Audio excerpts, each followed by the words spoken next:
Hello दोस्तों, कैसे हो आप लोग। तो दोस्तों मैं आप सभी का स्वागत करता हूं आपके अपने प्रदीप गिरी कॉमर्स अकेडमी पे। दोस्तों यहाँ पे आज ही आपका दोस्त लेकर आ चुका है आपके लिए एक नया चैप्टर, नहीं नया लेक्चर लेकर आ चुका हूं।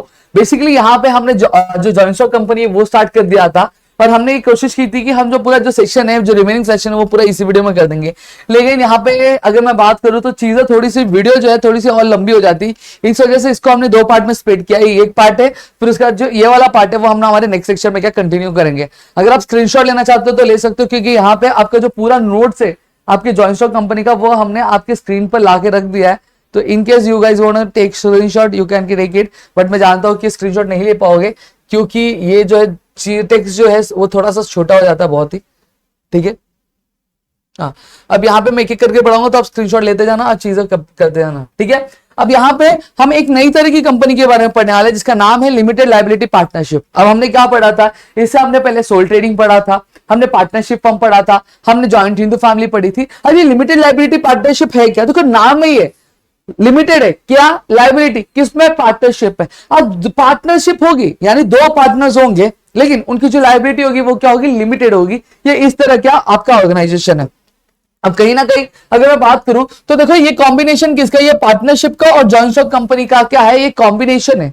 क्योंकि पार्टनरशिप में क्या होते थे, पार्टनरशिप फर्म में दो या फिर दो से ज्यादा लोग होते थे। जॉइंट स्टॉक में क्या होता है पता है क्या, जॉइंट स्टॉक में जो मेंबर्स होते हैं या फिर जो बिजनेस जो रन करते हैं उनकी जो लायबिलिटी होती है वो लिमिटेड होती है। सही बात है। तो इसी का कॉम्बिनेशन बन के क्या आ गया आपका लिमिटेड लायबिलिटी पार्टनरशिप फर्म क्या यहाँ पे सामने चलकर आया है।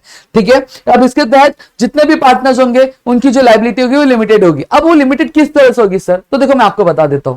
सबसे पहली चीज, जैसे फॉर एग्जांपल मैं हूं, मैंने 50,000 रुपए बिजनेस में डाले, मेरे सामने वाला दोस्त है उसने 1 लाख तक का क्या पैसा डाला। अब यहाँ पे हमारा जो शेयर है वो भी अलग अलग हो गया। सही बात है कि नहीं बात है। अब मेरा जो शेयर होगा पार्टनर बिजनेस में वो 100 में से कितना होगा, वो 25% ही होगा। कितना होगा, 25% ही होगा। क्यों 25% होगा, क्योंकि मैंने 50,000 ही दिया है ना। और सामने वाले बंदे का कितना होगा, सामने वाले बंदे का 75% क्या होगा, आपका शेयर होगा, क्योंकि उसने 1 लाख रुपए दिए। कितने रुपए दिए, 1 लाख रुपए दिए ना दोस्त। तो वही चीज है दोस्तों कि अब जब लायबिलिटी में आएगी, कंपनी डूब रही है या फिर कंपनी बंद होने वाली है और कर्जा बहुत है, तो मैं कितना पे करूंगा, मैं जो है बिजनेस का जो लॉस होगा, जैसे फॉर एग्जांपल अगर लॉस 100 रुपए का है, कितने रुपए का है, 100 रुपए का है, तो मैं उसमें मैं कितना रुपया दूंगा, मैं सिर्फ 25 रुपया ही दूंगा। बाकी ये जो 75 रुपए रहेगा वो कौन देगा, वो ये बंदा रहेगा जिसका 75% शेयर है। अब ऐसा क्यों, क्योंकि लिमिटेड लायबिलिटी पार्टनरशिप फर्म में ऐसा होता है दोस्तों कि आपका बिजनेस में जितना शेयर रहता है उतना ही तक आप क्या रहते हो, लायबल रहते हो कि आप क्या पे करोगे, उससे ज्यादा आप पे नहीं करोगे। तो इस तरह से क्या किया जाता है आपका बिजनेस में, लिमिटेड लायबिलिटी पार्टनरशिप फर्म में क्या काम किया जाता है। ठीक है, अब यहीं पे अगर बात करूं, ये जो है आपका गवर्न किया जाता है लिमिटेड लायबिलिटी पार्टनरशिप एक्ट 2008 के तहत। क्या ये सारे जो प्रोविजंस होते हैं वो क्या कंप्लाई किए जाते हैं। कंप्लाई मतलब क्या होता है, जब कभी भी हम किसी चीज को फॉलो करते हैं उसको हम लोग क्या बोलते हैं, कंप्लायंस बोलते हैं। क्या बोलते हैं, कंप्लाई करना बोलते हैं। जैसे हमारे कुछ एक्ट से कुछ नॉर्म्स है, हम उसको फॉलो करें, तो हम क्या बोल रहे हैं, हम वो लॉस को क्या करें, कंप्लाई करें यानी फॉलो करें। क्लियर हो गया। अब कहीं ना कहीं अगर मैं बात करूं, ये जो लिमिटेड लायबिलिटी पार्टनरशिप फर्म है, ये शुरुआत आपकी कंपनी एक्ट के तहत हुआ है। ये एक नया कॉन्सेप्ट है जो आपके मार्केट में चल गया और एक नया तरह का बिजनेस का फर्म है।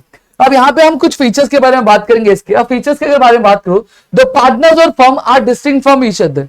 हमने क्या पढ़ा था, हमने ये पढ़ा था सोल ट्रेडिंग में कि जो बिजनेस ओनर है वही कंपनी और जो कंपनी है वही बिजनेस ओनर है। यानी क्या होता है, दो जिसमें एक जान। सही बात है। जो कंपनी होगा उसी के नाम से क्या होगा, जो आपका बिजनेस जाना जाएगा, बिजनेस ओनर जाना जाएगा, और बिजनेस ओनर के नाम से ही क्या कंपनी जानी जाएगी। लेकिन अगर मैं बात करूं आपके लिमिटेड लायबिलिटी पार्टनरशिप में ऐसा नहीं है, वो क्या अलग अलग है। कानून के सामने दोनों ही अलग है। जो ओनर्स है, जो पार्टनर्स है, वो अलग इंसान है, और जो कंपनी है वो एक अलग इंसान है। दोस्तों समझ में आ गया। यहां पे अगर कंपनी पे केस होगा, क्या होगा, अगर कंपनी पे केस होगा तो कंपनी पे केस होगा, वो ओनर्स पे केस नहीं होगा। अगर ओनर पे केस होगा तो उसका इफेक्ट कोई भी कंपनी पे पड़ने वाला नहीं है। समझ में आ गया। तो कानून के नजर में दोनों ही जो बंदे होंगे वो क्या होंगे, अलग होंगे। कंपनी एक अलग इंसान है और हम जो पार्टनर्स होंगे वो अलग इंसान है। हम पार्टनर्स, हम नेचुरल क्या है, नेचुरल पर्सन है। लेकिन वही जो कंपनी है वो क्या आर्टिफिशियल पर्सन है, क्योंकि वो लीगल तरीके से क्या बनाई गई है। ठीक है, नंबर ऑफ पार्टनर्स अगर मैं बात करूं, जो पार्टनर्स जो कम से कम हो सकते हैं वो दोस्तों, वो आपके कितने होने चाहिए, वो आपके 2 होने चाहिए। सही बात है। और यहीं पे अगर मैं लिमिटेशन की अगर मैं बात करूं तो लिमिटेशन कोई भी नहीं है दोस्तों, अनलिमिटेड पार्टनर्स क्या यहाँ पे रह सकते हैं। अब यहीं पे इसका ऑपरेशन बोलूं तो इजी ऑपरेशन है दोस्तों। आपके कुछ डॉक्यूमेंटेशन है, वो डॉक्यूमेंटेशन आपको लेकर आने रहते हैं, वो फुलफिल करने पड़ते हैं, प्रोविजंस आपको क्या करना पड़ेगा, कंप्लीट करना पड़ेगा। आपने कंप्लीट कर लिया तो आपका काम क्या हो जाता है। अब यहाँ पे लाइबिलिटी मैंने ऑलरेडी बताया, लाइबिलिटी क्या होती है, वो लिमिटेड लाइबिलिटी होती है। कितने के, ये वाला जो कंसेप्ट मैंने समझ जाया उसी तरीके से, ठीक है। कॉस्ट ऑफ फॉर्मेशन वो क्या होता है, कम होता है। बाकी सारी जितनी भी कंपनीज है, जितने भी ऑर्गेनाइजेशन है, उसके कंपैरिजन में जो फॉर्मेशन होता है उसका जो खर्चा जाता है वो खर्चा कम जाता है। इनकॉर्पोरेशन करते टाइम जो फीस लगती है वही फीस लगती है, रजिस्ट्रेशन टाइम करते टाइम जो फीस लगती है वही फीस लगती है। और साथ ही साथ जब अगर हम कैपिटल भी ला रहे तो यहाँ पे हम पार्टनर्स है, तो हर एक बंदे को जो पैसा देना पड़ता है, यानी जो कैपिटल इन्वेस्ट करना पड़ता है, वो भी क्या होता है, कम लगता है। जैसे फॉर एग्जाम्पल अगर एक बंदा है, ठीक है, उसको 1.5 करोड़ एक बिजनेस खोलना है, उसको 1.5 करोड़ देने पड़ रहे, ठीक है। चलो 3 पार्टनर सकते, एक आपका 50 करोड़ देगा, एक आपका 50 लाख देगा, एक आपका 50 लाख देगा और एक 50 लाख देगा, तो क्या हो जाता है, आपका 1.5 करोड़ हो जाता है। सही बात है। अगर वहीं पे एक अकेला बंदा बिजनेस खोल रहा है तो उसको अकेले को 1.5 करोड़ देना पड़ेगा। सही बात है कि नहीं। तो यहाँ पे कॉस्ट ऑफ फॉर्मेशन क्या होता है, किसको ज्यादा पड़ेगा, किसको कम। जो सोल ट्रेडिंग वाला बंदा होगा उसको ज्यादा पड़ेगा, लेकिन वही एलएलपी वाला रहेगा उसको क्या पड़ेगा, कम पड़ेगा। क्लियर हो गया। अब रेस्ट्रिक्शंस की अगर मैं बात करूं तो कोई भी रेस्ट्रिक्शन नहीं रहता है। अब जब चाहे बिजनेस में एंटर कर सकते हो, जब चाहे बिजनेस में क्या बाहर जा सकते हो। लेकिन एक टर्म्स एंड कंडीशन, अगर फॉर एग्जांपल जब बिजनेस बन रहा था, फॉर्म हो रहा था, एग्रीमेंट में अगर ये चीज मेंशन की थी कि कोई भी पार्टनर जो है अगर इसको लीव करना रहेगा तो बाकी के जो पार्टनर्स होंगे उनसे क्या करना पड़ेगा, उनसे परमिशन लेनी पड़ेगी, तब ये कंडीशन अप्लाई होगी, तब वहां पे रेस्ट्रिक्शन आ जाता है। वरना आपके एलएलपी एक्ट 2008 के तहत कोई भी रेस्ट्रिक्शन नहीं है, ठीक है। टैक्सेशन, अब मैंने बताया कि जो है पार्टनर्स अलग है और जो कंपनी है वो अलग है, कंपनी अलग है और पार्टनर्स अलग है। तो यहाँ पे 2 अलग अलग पर्सन है, तो मतलब सर टैक्स दुगना भरना पड़ेगा? नहीं, टैक्स दुगना नहीं भरना पड़ता, ठीक है। टैक्स आपको एक ही बार भरना पड़ेगा। जैसे फॉर एग्जांपल कंपनी में कुछ प्रॉफिट हुआ, प्रॉफिट होने के बाद जो प्रॉफिट हो गया वो डिवाइड हो गया, तो उसी प्रॉफिट का टैक्स कंपनी ने ऑलरेडी क्या पहले भर दिया था। अब वो जो पैसा जब बिजनेस ओनर जो है उनके अकाउंट में जाएगा तो क्या उस बिजनेस ओनर को वापस से टैक्स भरना पड़ेगा क्या? नहीं, वो एक बार भर दिया ना, बस काम खत्म, ज्यादा पैसा नहीं उड़ाने का, ज्यादा पैसा टैक्स में नहीं जाएगा। तो ये आपके क्या फीचर्स है आपके लिमिटेड लायबिलिटी पार्टनरशिप एक्ट के। तो मेरे ख्याल से आपको इतनी चीजें क्लियर हो गई होंगी। अब यहाँ पे अगर मैं बात करूं तो हमारा नेक्स्ट क्या है, ठीक है, कोऑपरेटिव सोसाइटी। अब कोऑपरेटिव सोसाइटी एक वॉलंटरी एसोसिएशन है। वॉलंटरी एसोसिएशन मतलब क्या, कोई रोक टोक नहीं है भाई, आने का है तो आओ, जाने का है तो जाओ, रहना है तो रहो, ठीक है, काम करना है तो करो, यानी कोई भी रोक टोक नहीं है कि आप आ रहे हो तो आपको यही चीजें फुलफिल करनी पड़ी, अब जा रहे हो तो यही चीजें फुलफिल करनी पड़ी। हाँ, कुछ प्रोविजंस होते हैं, कुछ फॉर्मेलिटीज होती है, वो फुलफिल करनी पड़ेगी, वरना आपके ऊपर, अगर आप लीव करना चाहते हो तो लीव कर सकते हो, अगर ज्वाइन करना चाहते हो तो ज्वाइन कर सकते हो। अब यहाँ पे अगर बात करूं तो ये जो कंपनी है, ये कंपनी बाकी कंपनियों के कंपैरिजन में अलग है। ये जो फॉर्म ऑफ बिजनेस है ये बाकी बिजनेस के फॉर्म से क्या अलग है, क्यों? क्योंकि इसका जो मेन मोटिव होता है वो पैसा कमाना नहीं होता है, उसका जो मेन मोटिव होता है प्रॉफिट अर्न करना नहीं होता है। ये कभी भी अगर कोई ऑपरेशन कर रहा है तो पैसे के लिए नहीं करता। ये क्यों करता है, इसकी कंपनी में जो इसके कोऑपरेटिव सोसाइटी के जो मेंबर्स होंगे उनको सर्विस प्रोवाइड करना इसका क्या होता है, मेन मोटिव होता है। दोस्तों समझ में आ गया? तो कभी भी आपके किसके लिए, आपके पैसे के लिए काम नहीं करेगा। अब यहाँ पे आपको बता दूं, कोऑपरेटिव सोसाइटी अगर आप खोलना चाहते हो, इसकी जो रजिस्ट्रेशन होती है वो कंपलसरी है। हमारे महाराष्ट्र स्टेट पे तो बहुत कंपलसरी है। अब ये रजिस्टर कौन से होता है, महाराष्ट्र स्टेट कोऑपरेटिव एक्ट 1960 के तहत क्या होता है, ये आपकी जो रजिस्ट्रेशन इसका होता है। अब फीचर्स अगर मैं बात करूं तो रजिस्ट्रेशन के बारे में मैंने अभी थोड़ी देर पहले बताया कि इसका जो रजिस्ट्रेशन होता है वो क्या होता है, वो आपका कंपलसरी होता है, वो आपको क्या कराना ही पड़ेगा।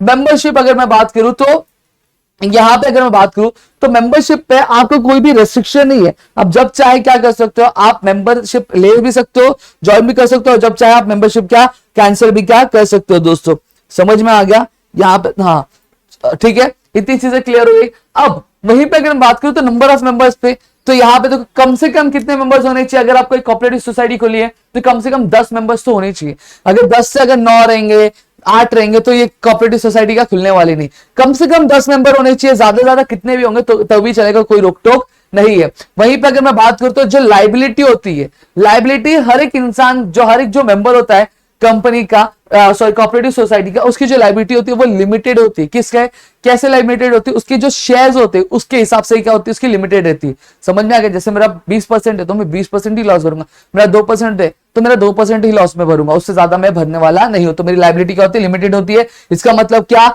इसका मतलब ये कि अगर कोऑपरेटिव सोसाइटी में अगर लॉस हो रहा है, कोऑपरेटिव सोसाइटी अगर बंद हो रही है, तो वहां पे जो मेंबर्स होंगी उनका जो ये क्या बोलते हैं, उनकी जो पर्सनल प्रॉपर्टी का यूज नहीं की जाएगी या डेब्ट को पे करने के लिए। ठीक है, अब यहीं पे अगर मैं इसका एम की अगर बात करूं तो मैंने ऑलरेडी बताया, ये बाकी सारे जो कोऑपरेटिव सोसाइटी, बाकी सारे जो फॉर्म्स ऑफ बिजनेस है उनसे क्या बहुत ज्यादा अलग है। क्यों अलग है? वो इस वजह से अलग है क्योंकि यहां पे अगर मैं बात करूं तो इसका मेन मोटिव क्या होता है, इसका मेन मोटिव प्रॉफिट अर्न करना नहीं होता।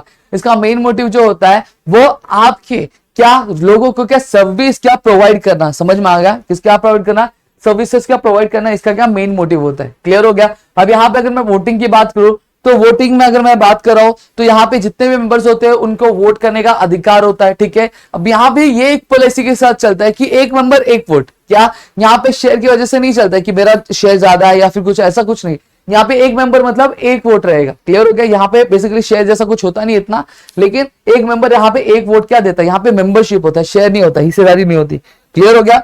अब यहीं पे अगर मैं बात करूं जो गवर्नमेंट कंट्रोल, यहाँ ये जो सारी चीजें, इसके जो गवर्नमेंट का कंट्रोल बहुत ज्यादा रहता है। ठीक है, क्या गवर्नमेंट का कंट्रोल कोऑपरेटिव सोसाइटी में बहुत ज्यादा रहता है, वो सारी चीजें चेक करी। क्यों? क्योंकि यहाँ पे लोग को के क्या पैसे लगे रहते हैं। अभी यहाँ पे जैसे फॉर एग्जांपल मैं हूं, मैंने मेंबरशिप ली तो यहाँ पे मेरे पैसे लगे हुए हैं ना, मुझे यहाँ पे फी पे करनी पड़ती कोऑपरेटिव सोसाइटी में।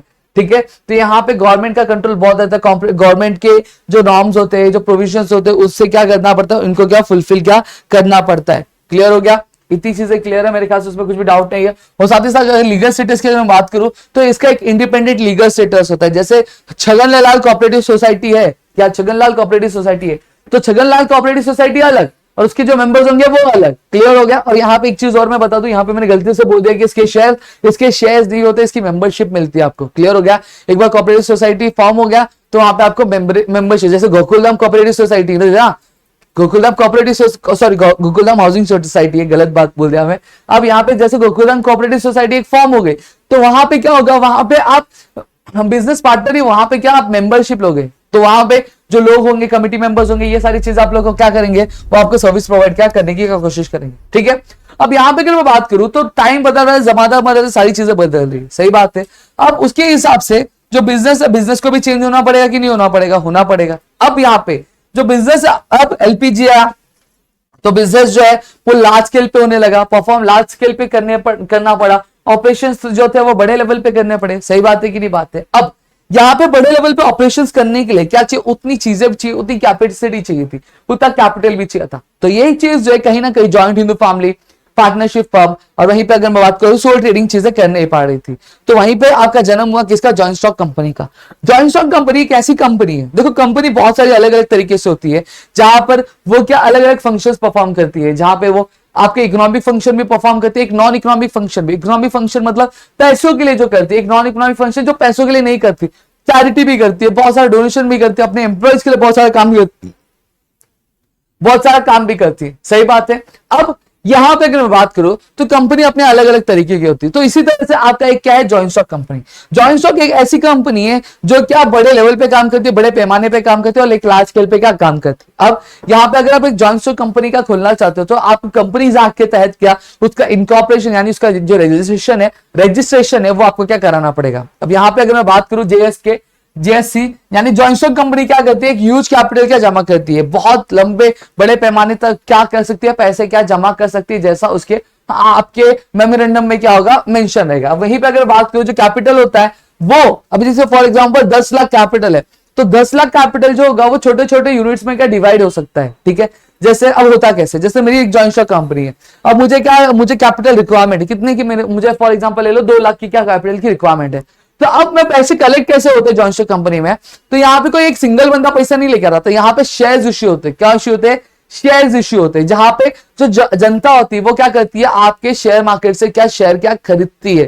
ठीक है, शेयर मार्केट से शेयर खरीदेगी, या फिर जो कंपनी रिलीज करती है खुद अपने शेयर, तो डायरेक्टली क्या कंपनी से भी क्या जो है आपके शेयर होल्डर्स, सॉरी जो बंदे होते हैं जनरल पब्लिक, वो क्या शेयर्स खरीदती है, तो वो जो पैसा देती है उससे थोड़ा थोड़ा थोड़ा करके जो है एक बड़ा कैपिटल क्या बनता है, ठीक है।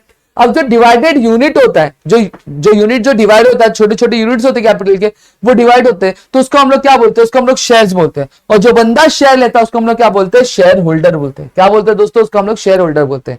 अब इतनी बड़ी कंपनी है, ठीक है, अब ओनर बहुत सारे हो गए। शेयर मतलब क्या हो गया, हिस्सेदारी।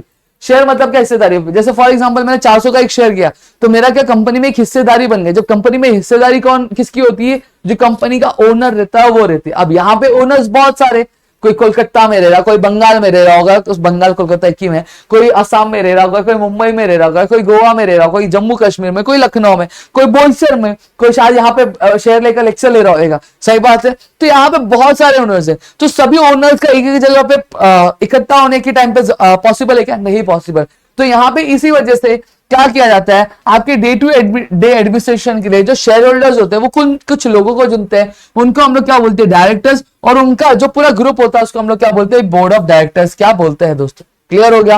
अब यहाँ पे मैं पैसे लगा रहा हूं, ठीक है, मैंने कंपनी को पैसे दिया, मैं क्या फ्री में दूंगा, मुझे कुछ आने वाला रहेगा तभी मैं दूंगा ना। अब जब कंपनी क्या करती है, शेयर देती है, क्या शेयर अपनी देती है, और उनसे शेयर होल्डर से उस शेयर के बदले पैसा लेती है। क्या लेती है, पैसा लेती है। अब कंपनी इन्वेस्ट कर रही है, प्रोडक्शन कर रही है, सामान बेच रही है, सामान बेचने के बाद उसका अच्छा खासा प्रॉफिट होता है। अब वो प्रॉफिट क्या करेगी, सबसे पहली चीज वो सभी जो पेमेंट्स होंगे, पेमेंट्स क्या देगी, आपके प्रोडक्शन का, फिर उसके बाद रॉ मटेरियल्स का, फिर उसके बाद लैंड का खर्चा, ये सारी चीजें क्या, जितने भी खर्चे वो खर्चे पहले क्या पे कर देगी। आप पे करने के बाद जो अमाउंट बचेगा, उस अमाउंट में से कुछ पैसा क्या बचा के कंपनी के लिए रख देगी, क्योंकि कंपनी को आगे भी तो इस्तेमाल करने के लिए रखेंगे ना पैसे, तो पैसे कहाँ मांगने जाएगी। अब जो पैसा सारे पैसे बचाने के बाद भी और बाकी सारे खर्चे पे करने के बाद भी बचा, वो क्या हो गया, वो उनका प्रॉफिट हो गया।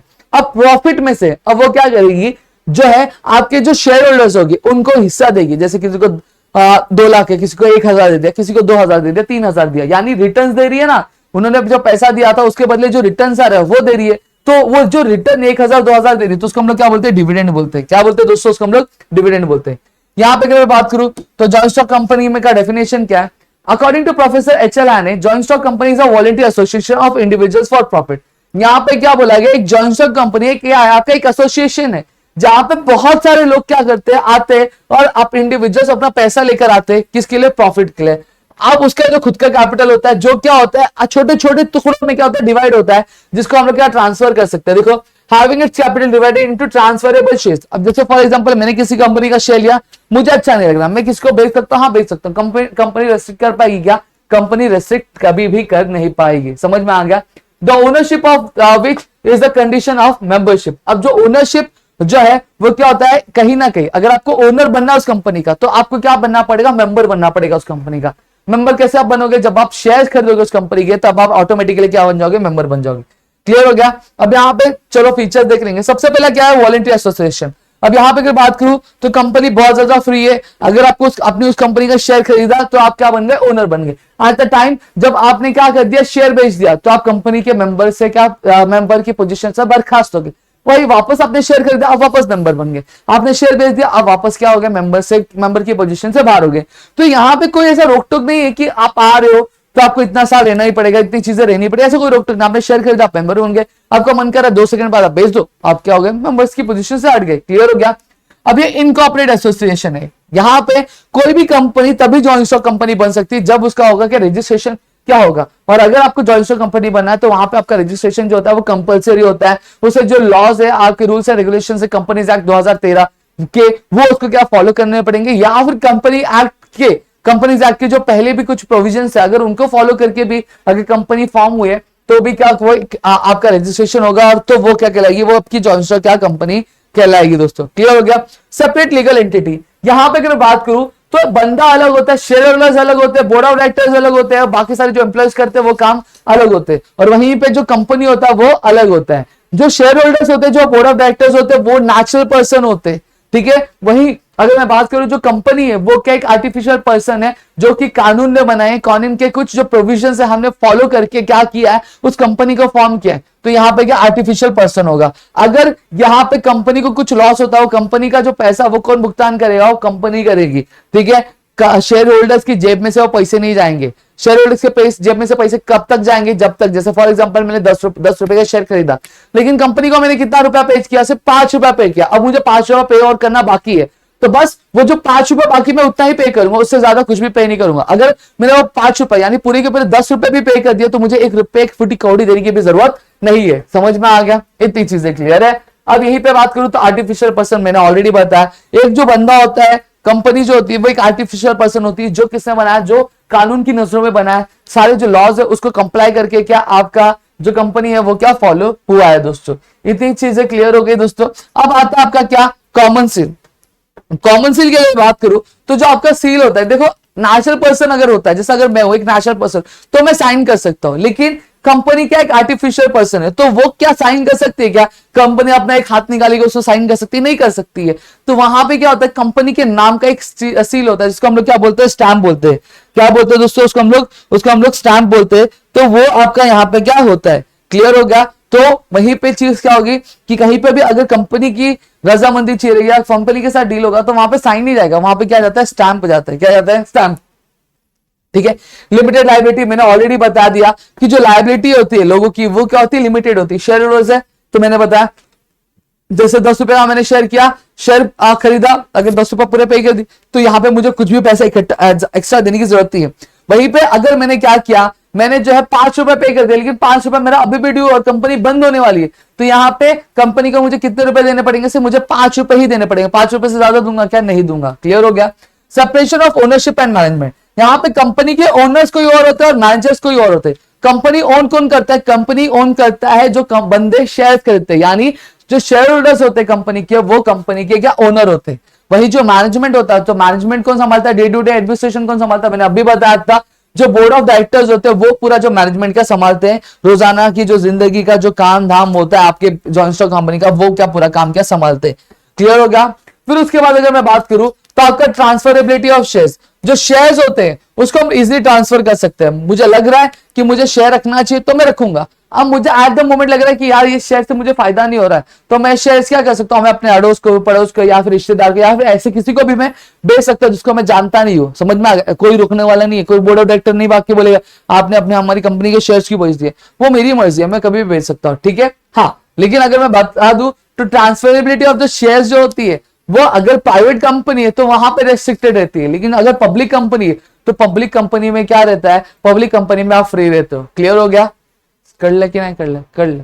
समझ में आ गया? तो यहाँ पे पब्लिक कंपनी में क्या होता है, आप फ्री रहते हैं, लेकिन वही प्राइवेट जॉइंट स्टॉक कंपनी है तो वहां पे आपको रेस्ट्रिक्शंस होते हैं, आप क्या कर नहीं सकते। ठीक है। Number of members. अब यहाँ पे अगर मैं बात करूं तो जो नंबर ऑफ मेंबर्स है आपके किसमें, आपके जॉइंट स्टॉक कंपनी में, देखो यहाँ पे ये चीजें वैरी करती है। किसमें वैरी करती है?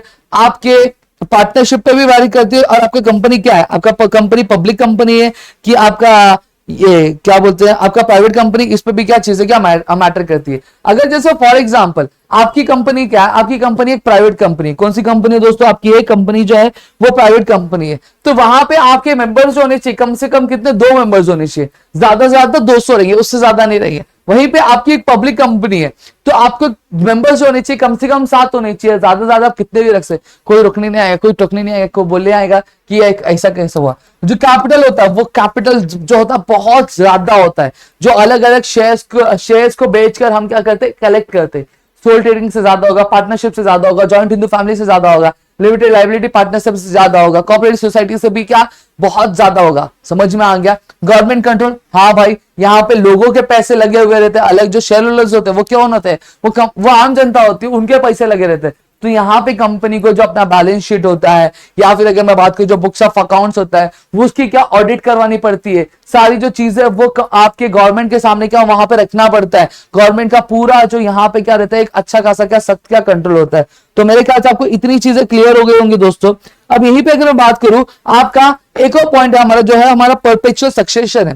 तो परपेचुअल सक्सेशन की अगर मैं बात करूं तो यहाँ पे देखो, अगर जैसे सोल ट्रेडिंग फर्म है, सोल ट्रेडिंग फर्म में अगर ओनर पागल हो गया, कंगाल हो गया, तो कंपनी क्या हो जाएगी, बंद हो जाएगी। वही जॉइंट हिंदू फैमिली में फैमिली वाले सारे किसी कार एक्सीडेंट में मारे गए तो कंपनी क्या हो जाएगी, बंद हो जाएगी। पार्टनरशिप में दोनों पार्टनर्स चले गए, कंपनी ठप, बंद हो गई, है या ना। लिमिटेड लायबिलिटी में भी सेम चीज है, पार्टनर्स मरे, काम गया। अब लेकिन यहीं पे अगर मैं बात करूं जॉइंट स्टॉक कंपनी में, जॉइंट स्टॉक कंपनी में कुछ भी फर्क नहीं पड़ता। कि कंपनी का कोई अगर एक शेयर होल्डर भी मर गया तभी भी कोई कंपनी मरने वाली, क्या कंपनी मरने वाली नहीं है, कंपनी क्या चलती रहेगी। एक शेयर होल्डर क्या दूसरा शेयर होल्डर आएगा, बोर्ड ऑफ डायरेक्टर्स चले गए तभी भी कंपनी बंद होने वाली, क्या कंपनी बंद होने वाली नहीं है, दूसरा बोर्ड ऑफ डायरेक्टर अपॉइंट कर देंगे। समझ में आ गया। इसका मतलब क्या है कि कंपनी किसी भी तरीके से क्या रुकती नहीं है, झुकती नहीं है, वो चल रही है, जैसी चल रही है उसको चलाने दो चलाने दो चलाने दो, वो चलता ही रहेगा, वो रुकने वाला है क्या, कभी रुकने वाला नहीं है। ठीक है, तो यहाँ पे दोस्तों अगर मैं बात करूं तो हमने जो पूरा टॉपिक है जॉइंट स्टॉक कंपनी तक वो कंप्लीट कर लिया है। एक और हमारा जो टॉपिक है वो है टाइप्स ऑफ कंपनी, जो हमारे नेक्स्ट सेक्शन में हम स्टार्ट करेंगे। तो मेरे ख्याल से आपको चीज समझी है तो प्लीज वीडियो को लाइक करिएगा, चैनल सब्सक्राइब नहीं किया तो चैनल को सब्सक्राइब करो, अपने दोस्तों शेयर करो ताकि ऐसे और कई सारे वीडियोस हम आपके लेकर आ सके आपके अपने प्रदीप गिरी कॉमर्स अकेडमी पे दोस्तों। ठीक है, और यहाँ पे अगर मैं बात करूं तो मैंने आपको शायद ऊपर में जो प्राइवेट कंपनीज है, प्राइवेट कंपनीज में मैं आपको बता देना चाहता हूँ प्राइवेट कंपनीज में कितने मेंबर्स होते हैं, आपके कितने मेंबर्स होते हैं, कम से कम 2, ज्यादा से ज्यादा कितने होंगे आपके 200 रहेंगे, उससे ज्यादा नहीं रहेंगे। ठीक है, तो चलो मिलेंगे हमारे नेक्स्ट वीडियो में, तब तक के लिए घर पे रहिए सुरक्षित, अपना ध्यान जरूर रखना दोस्तों।